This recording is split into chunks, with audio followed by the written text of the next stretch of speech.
Todo cristão é santo? Olá, sejam muito bem-vindos a mais um programa ICP Responde, o programa feito por vocês. E para responder as nossas perguntas, temos aqui o nosso professor, pastor Antônio Fonseca. Tudo bom, professor? Tudo bem, Janaína, graças a Deus. E antes da pergunta de hoje, já vou pedindo para você fazer sua inscrição, dar um toque no sininho e deixar aqui o seu joinha. Assim você vai ser sempre avisado quando tivermos um vídeo novo no canal. E não se esqueça, se você quiser enviar a sua pergunta, escreva para teologia@icp.com.br. Vamos ficar muito felizes de responder a sua dúvida.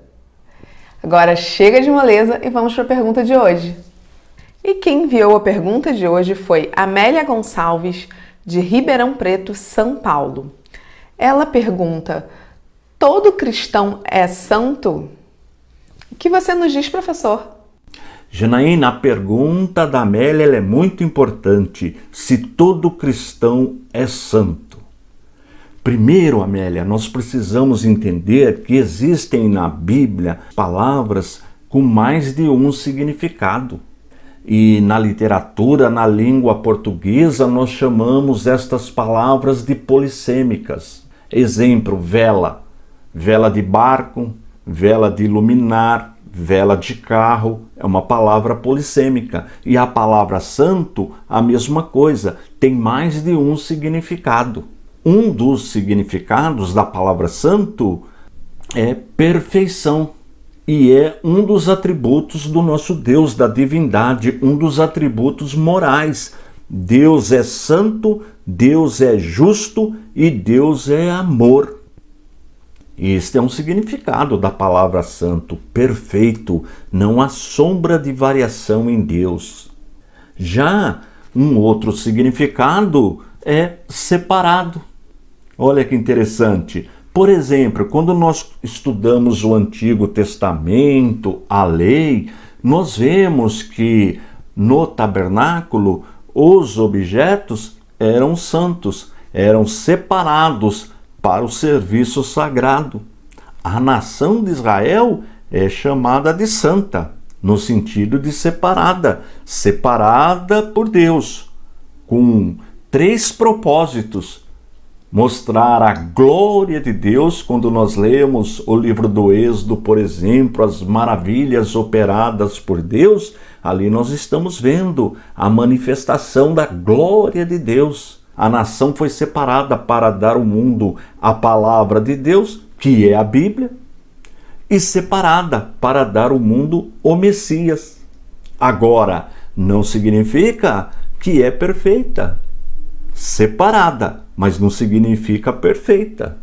E neste sentido, Amélia, nós somos santos, porque nós fomos escolhidos, separados por Deus para uma missão, para um propósito, levar a sua palavra para todas as nações. Posso também, por comparação, falar que este microfone de lapela que eu estou usando é santo, porque eu adquiri este microfone com o único propósito de ensinar a palavra de Deus, utilizá-lo nas coisas sagradas. Esta câmera que eu estou usando para filmar este vídeo, eu posso dizer nesse sentido que ela é santa, porque ela foi separada exclusivamente para o trabalho do Senhor, para ensinar a palavra de Deus. Nesse sentido, nós também somos santos. Fomos separados. Quando nós lemos, por exemplo, a carta que Paulo escreveu para a igreja de Corinto, ele fala aos santos da cidade de Corinto. Quando Paulo escreve para a igreja de Éfeso, ele fala aos santos da igreja de Éfeso. Quando ele escreve para a igreja de Filipos, mesma coisa, aos santos que estão lá na cidade de Filipos, ou, em outras palavras, aqueles que vivem separados do pecado. Este é um dos significados da palavra santo. Agora, voltando para a sua pergunta, todo cristão é santo?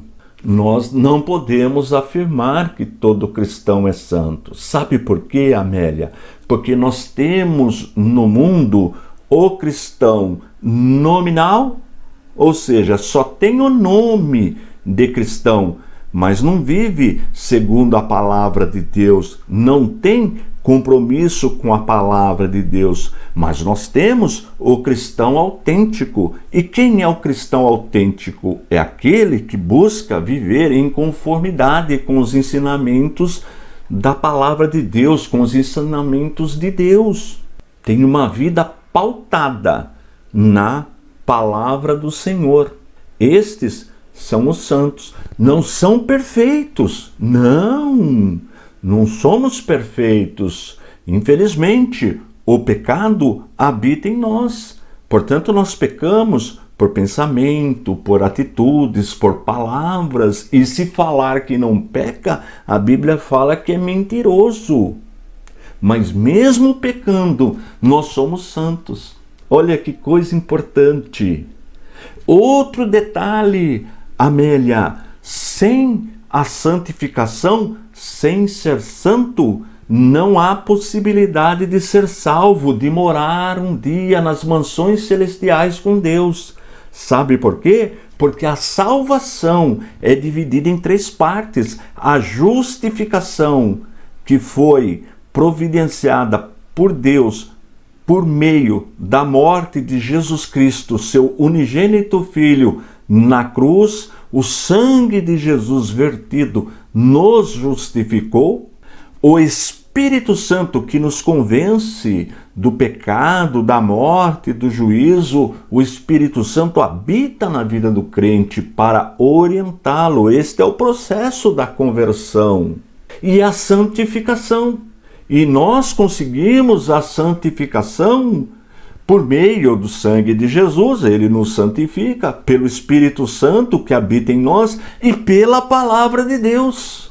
Daí a importância de nós nos alimentarmos diariamente com a poderosa palavra de Deus. Ela vai nos iluminando, ela vai produzindo em nós fruto, boas obras. Quando nós nos alimentamos da palavra, nós desenvolvemos músculos espirituais. Agora, aquele que é cristão só nominal, só tem o nome, é só um frequentador da religião cristã, este não é santo, porque não vive uma vida separada do pecado. Veja, quando Jesus fala das 10 virgens, 5 eram prudentes, mas 5 eram loucas. Quando Jesus nos ensina sobre o joio e o trigo, conviviam, mas só o trigo é separado, o joio é lançado fora, é queimado. Mesma coisa acontece no cristianismo. Mas daí pode surgir a pergunta, Amélia, e como saber? Aí nós temos que deixar isto com o justo juiz. Deus conhece os que são seus. Concluindo a resposta, infelizmente, nem todos os cristãos vivem separados do pecado. E esses que não vivem separados do pecado são chamados de cristãos nominais. E aqueles que procuram, embora também pecadores, mas procuram viver uma vida separada do pecado, são os cristãos autênticos, os cristãos santos que Paulo faz referência. Esse assunto ele é tratado com profundidade na matéria soterologia. Ela é ensinada no nosso curso de teologia, no 4º módulo. No 4º módulo nós trabalhamos com a hamarteologia, que é a doutrina do pecado, e a soteriologia, que é a doutrina da salvação. E aí nós vamos aprender com profundidade a questão da santificação, de o que é ser santo. Aproveitando, a partir de fevereiro, eu estarei ministrando as matérias básicas do nosso curso de teologia, toda terça e quinta-feira. Cada aula, cada vídeo terá aproximadamente 1 hora de duração. Fica aí feito o convite para você e para todos que irão assistir este vídeo, participarem do nosso curso sem custo, tá bom? Deus abençoe a sua vida, Deus abençoe a sua família, Deus abençoe todos que irão assistir este vídeo. E fiquem todos na paz de nosso Senhor e Salvador Jesus Cristo. É com você, Janaína. Ótima explicação, professor! E se você aí de casa também gostou da explicação, não esquece de dividir com os seus amigos e familiares. Assim você vai ajudar o nosso canal a continuar crescendo.